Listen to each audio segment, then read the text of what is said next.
മതത്തിന്റെ പേരിൽ വോട്ട് ചോദിക്കാൻ നടക്കുന്നവരും ദൈവത്തിന്റെ പേരും പറഞ്ഞ് ആളെ തല്ലാനും കൊല്ലാനും നടക്കുന്നവരും ഭഗത് സിംഗിനെയും സുഭാഷ് ചന്ദ്രബോസിനെയും സ്വന്തമാക്കാൻ ശ്രമിക്കുന്നത് കാണുമ്പോഴാണ്. എന്തായിരുന്നു അവരുടെ ആശയങ്ങൾ? ഭഗത് സിംഗ് ഒരു എയ്ത്തിസ്റ്റ് ആയിരുന്നു. ലെഫ്റ്റ് വിങ് ആശയങ്ങൾ ഫോളോ ചെയ്യുന്ന ഒരാളായിരുന്നു ഭഗത് സിംഗ്. എയ്ത്തിസ്റ്റ് എന്ന് പറയുമ്പോൾ ഇന്ന് നമ്മൾ കണ്ടുവരുന്ന കുറച്ച് എയ്ത്തിസ്റ്റുകൾ ഉണ്ടല്ലോ, അവരെ പോലെയല്ല. ഭഗത് സിംഗ് ഒരിക്കലും ഒരു മതത്തിൽ വിശ്വസിക്കുന്നവരെ വെറുക്കാനോ അല്ലെങ്കിൽ അവർക്കെതിരെ വെറുപ്പ് പ്രചരിപ്പിക്കാനോ ശ്രമിച്ചിട്ടില്ല.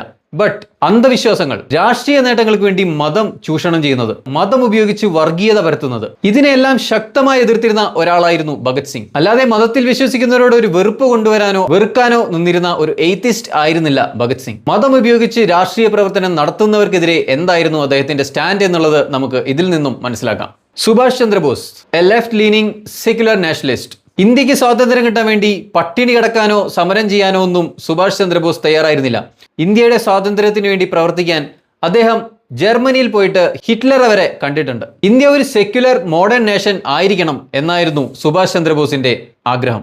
ആൻഡ് വർഗീയ രാഷ്ട്രീയത്തിനെതിരെ ശക്തമായി തന്നെ നിലപാടെടുത്തിരുന്ന ആളായിരുന്നു നമ്മുടെ നേതാജി.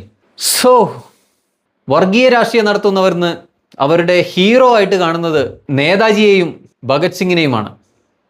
ഞാൻ പലപ്പോഴും ചിന്തിക്കാറുണ്ട്, ഇന്നും അവരൊക്കെ ജീവനോടെ ഉണ്ടായിരുന്നുവെങ്കിൽ